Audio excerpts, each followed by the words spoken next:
ఓం సదాశివసమారంభాం వ్యాసశంకరమధ్యమాం అస్మదాచార్యపర్యంతాం వందే గురుపరంపరాం.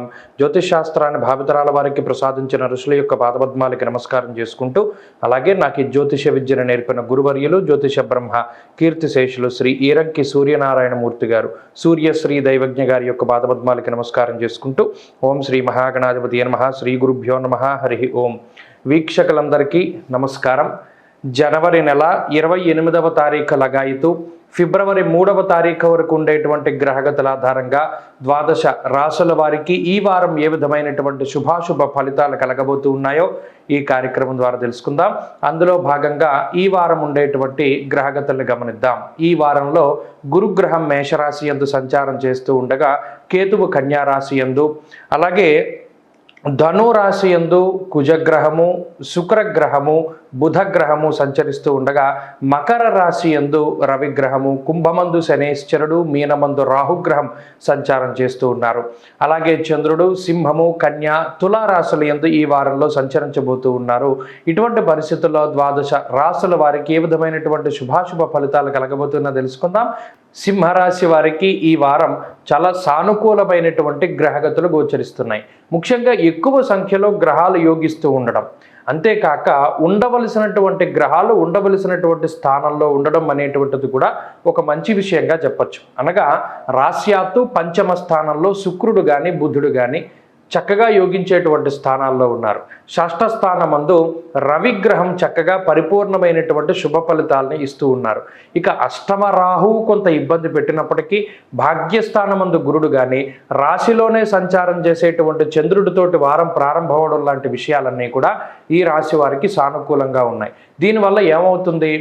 మానసికమైనటువంటి స్థిరత్వం ఏర్పడుతుంది. ఏవైతే పనులు మీరు చేయాలి అని ఒక టార్గెట్గా పెట్టుకున్నారో ఒకదాని తర్వాత ఒకటే ఆ పనులన్నీ కూడా చక్కగా పూర్తి చేసుకుంటూ ముందుకు వెళ్ళగలుగుతారు.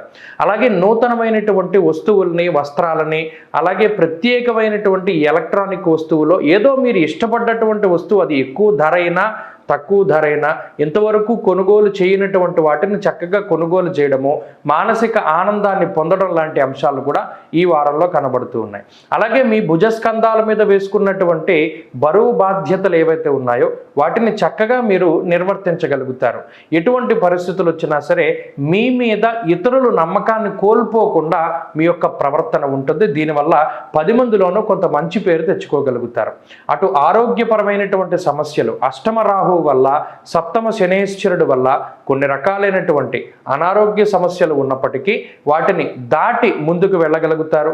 మీ యొక్క ఆత్మస్థైర్యం చాలా ఎక్కువగా ఉంటుంది.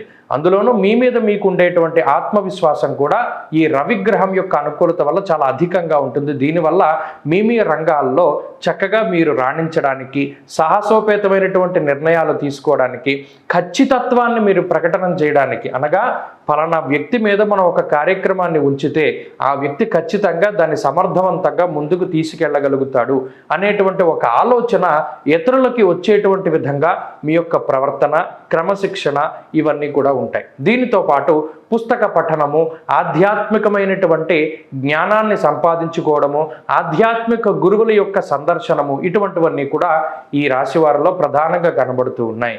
అలాగే ఉద్యోగ వ్యాపారాలు కొంత అభివృద్ధి పదంలో ముందుకు సాగడానికి అవకాశం ఉంటుంది.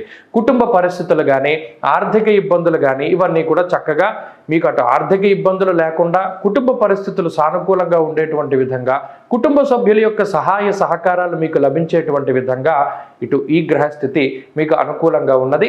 ఉద్యోగమున ప్రమోషన్లు కానీ, ఆశించినటువంటి చోటికి ట్రాన్స్ఫర్లు కానీ, లేదా ఉద్యోగ మార్పుకై మీరు చేసేటువంటి ప్రయత్నాలు కానీ సత్ఫలితాన్ని ఇస్తాయి.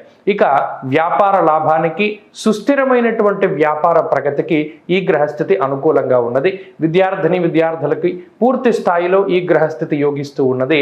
మంచి విద్యాభ్యాసానికి, పోటీ పరీక్షలలో విజయానికి ఇది కారణమవుతుంది. స్త్రీలకు కూడా ఈ గ్రహస్థితి విశేషమైనటువంటి యోగాన్ని ప్రసాదిస్తూ ఉన్నది.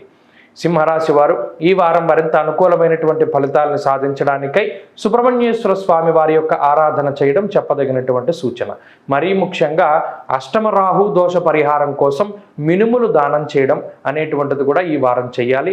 ఆదివారం నాడు దానం చేయాలి. ప్రత్యేకించి ఆదివారం 4 to 5:30 మధ్యలో వచ్చేటువంటి రాహుకాలంలో మినుములతో చేసిన పదార్థాలు కుక్కలకి పెడుతూ ఉండడం వల్ల రాహు దోష శాంతి కలుగుతుంది. ఈ వారంలో కలిసి వచ్చేటువంటి రోజు గురువారంగా చెప్పవచ్చును. అదృష్ట సంఖ్య 1, అదృష్ట వర్ణము తెలుపు. తదుపరి కన్యారాశి.